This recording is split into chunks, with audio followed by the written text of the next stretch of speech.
Now, leading non-profit organizations say we can't celebrate Women's Month when most are still suffering. In a collective statement, the NGOs add that the impact of poverty, the COVID-19 pandemic and climate change have served women with multiple blows. To discuss this further, we're joined by Greenpeace Africa climate and energy campaigner Thandile Chinyavanhu, the Embrace Project Director Germanos, and Studies in Poverty and Inequality Institute Director Isobel Frye. Ladies, a very good evening to you, and dare I say Happy Women's Day based on your perceptions and the statements that you're making regarding Women's Day. But perhaps let me start with you, Isobel. Is Women's Day still worth celebrating in your view? Thank you very much, and a happy Women's Day to you. So from my opening statement, I think that it is important to recognize victories, and I think that the victory on the original day in women marching against passes certainly heralded a victory.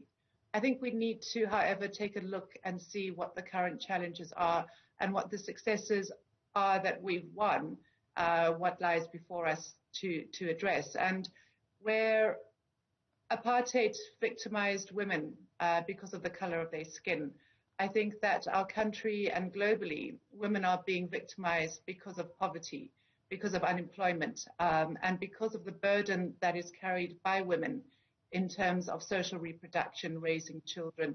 We know that women shield children from hunger. That was a recent NIDS-CRAM data research that was released 3 weeks ago.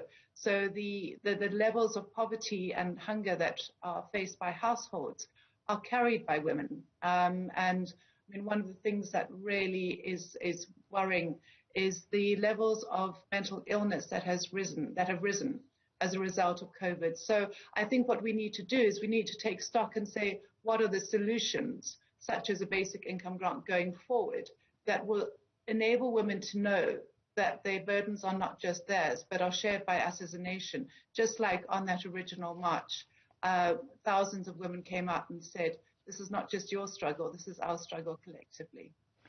So does this mean, Leanne, that perhaps every year or every generation needs to select a theme or an area of focus that the women of that particular generation ought then to be focusing on? While for the women of 1956, it was the issue of the past laws, it was a political struggle, a struggle for freedom of movement, that perhaps the focus in this generation is something different. I think ideally we'd love to not have a struggle to focus on as women, that we would love to just be on equal footing in terms of the gap between income, or if it just even comes down to basic safety of women, which unfortunately seems to be the theme coloring this generation of women.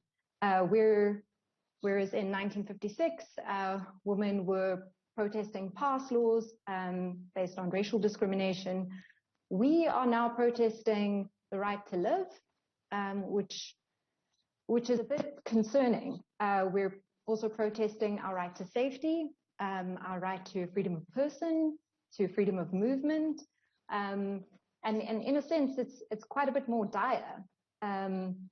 Not to take away anything from the 1956 Women's March, or to say that that didn't exist at the time, but that was not the focus. That's the focus now. Thankfully, we have racial divisions removed, but now we can see a bit more clearly the gender oppression that South African women are suffering. And I mean, the numbers are horrifying when you're looking at 114 reported rapes a day. When you're looking at, I think it was about 20,000 femicides a year. That's if the number is even correct. So unfortunately, that appears to be our struggle this generation. And that seems to be the freedom that we're fighting for. Perhaps in the next generation, it'll be a matter of fighting for equal footing in the workplace in terms of income earning. But our struggle right now seems to be a lot more dire. Isobel, you spoke of the struggle against poverty. You also mentioned the issue of mental illness amongst women. Leanne, you brought up now the struggle just to live and the issue of safety. Let me pose this next question to you, Thandile. Both of these aspects that were brought up, or the multiple aspects that were brought up by both Isobel as well as Leanne, point somehow to what you also deal with as far as the impacts of climate change and how that also leads to issues of landlessness and exacerbating the poverty that is being experienced by women. Talk to us about this. Oh, thank you so much for having me. And I must start by saying I agree wholly with Isobel and Leanne. While it's very important that we recognize the achievements we've had in the past for advancement in the future and development as a feedback system, it's very important that we continue to point out areas where we need work to be done. And while gradualism can be a great approach in terms of policy, there is no reason why we should have to delay action on just basic human rights and the right to safety that we all deserve. So looking from the climate perspective, we definitely want to see a lot more action on the front of climate, as we're seeing largely a lot of women are being disproportionately impacted by climate change, whether it be through subsistence farming or in their roles as commercial farmers. They're directly being impacted by climate change, and this is definitely impacting their livelihoods and their ability to provide for their families, ultimately leading to them shield their families from hunger. So we definitely want to see a lot more action on that front. Isobel, we just had a conversation a short while ago with Ms. Helen Ziller, and she was focusing on the individual's right, and specifically the girl child's right and the woman's right for reproductive health, making choices for themselves regarding when they choose to fall pregnant and who they choose to have relations with. You also, in the article and the collective voice that you've taken out, speak about the right to dignity that is enshrined in our Constitution. When we look at the challenges that young women are facing in our country, specifically those who are finding themselves in poverty-stricken situations, how can the infrastructures be put in place to ensure that women are supported, that they don't resolve to, sexual means and compromising their own sexual health in order to be able to sustain themselves and to be able to sustain their families? Thank you. This is a really tricky area, and it's a sensitive one as well. Where we look at social policy in my organization at SPY, one of the things that comes through is the innate dignity in individuals, in women, as women, rather than as mothers and as caregivers. And one example of this came up recently for us with the failure of the state to extend the caregivers grant back in October last year.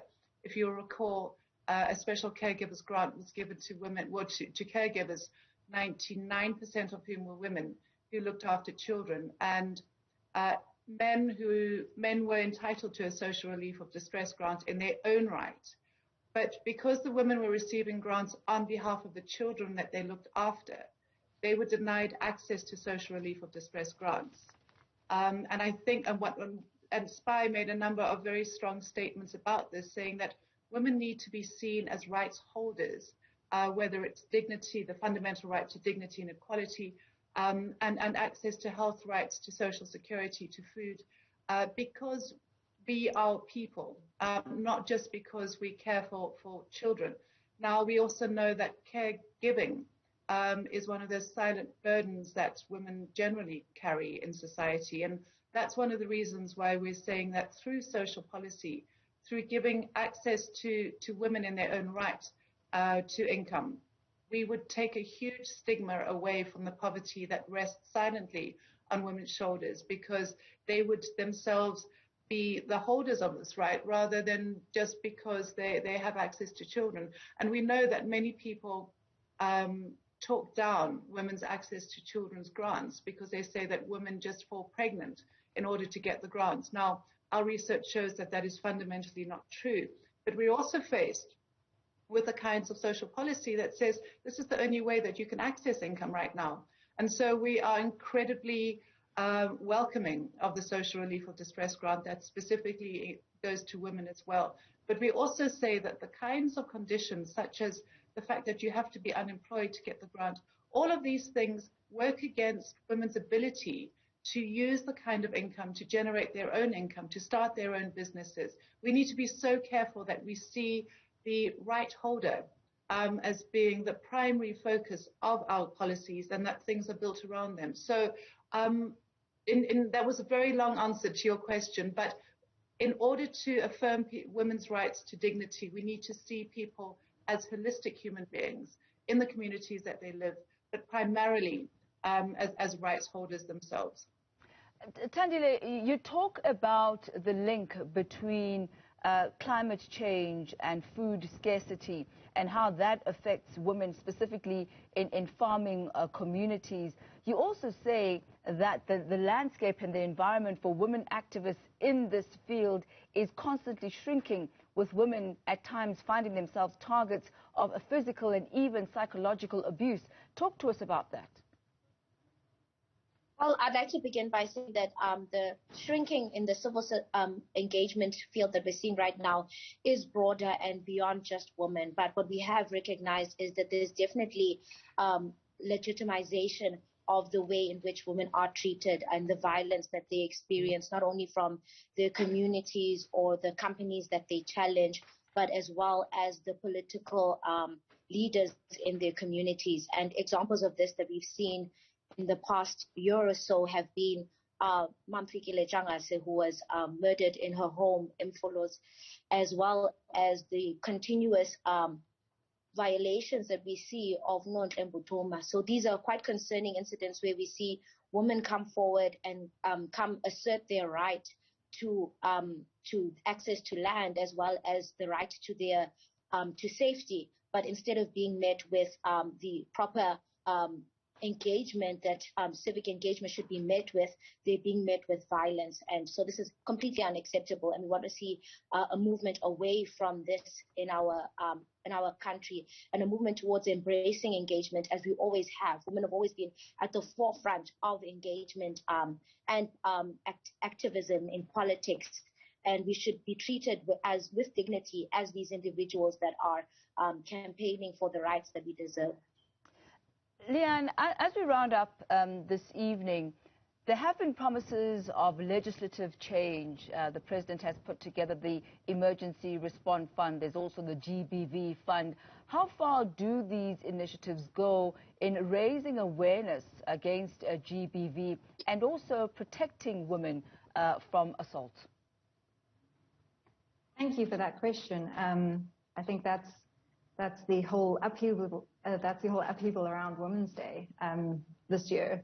So South Africa actually has probably one of the most progressive pieces of legislation around the world. We have a fantastic constitution, and we as the Embrace Project have even been involved in the most recent legislative reforms taking place around gender-based violence to ensure that pieces of legislation are tightened up around bail, around domestic violence, and there's even been a new bill introduced, which is supposed to be the Victim Support Services Act eventually. And what we've found is that a year later, these amendments haven't yet been passed.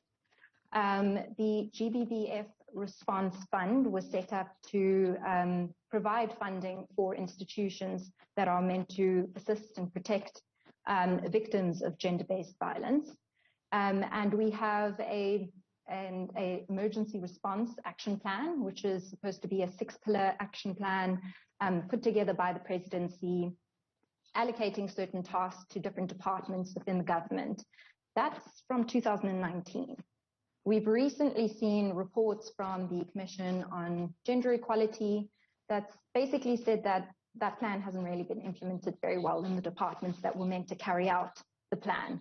And we've also seen a report that was released about a month later by the UN, basically calling the South African government out for grave and systemic violations on the convention, the International Convention on the Elimination of All Forms of Discrimination Against Women, because the government knows that it has a problem with domestic violence. It knows it's supposed to implement measures to protect women from it and are failing to. So in as much as we have fantastic legislation, an action plan, and now we also have a fund, there doesn't seem to be any change. And the proof is in the statistics. The fund is quite difficult. It's quite difficult to actually understand what the eligibility criteria is to apply to the fund. And what we've seen is that key institutions such as Tutuzela Care Centers, which is a one-stop care center for victims of gender-based violence, they still remain under-resourced and overburdened. I think as you point out, Leanne, sorry to cut you off there, as you point out, it looks great on paper, policies put in place, funds established, but really it is the action in the action plan that needs to be activated in order for there to be a systematic change in issues of GBV and legislative change as well. Ladies, I thank you very much for your time and your input this afternoon.